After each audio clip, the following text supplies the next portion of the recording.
How to create and use live stickers on your iPhone. Want to add more personality to your messages and photos?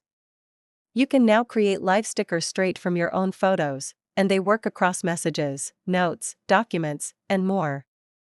First, open the Photos app and choose a photo with a subject you want to turn into a sticker. You can even pick a live photo to create an animated live sticker. Tap on the photo, then touch and hold the subject. When you see the outline appear around it, let go. Now tap Add Sticker. This saves your new sticker to the sticker drawer, and an Options menu will pop up. Want to make it pop? Tap Add Effect. You'll see styles like shiny, comic, or puffy. Select the one you like, then tap Done to save your customized sticker.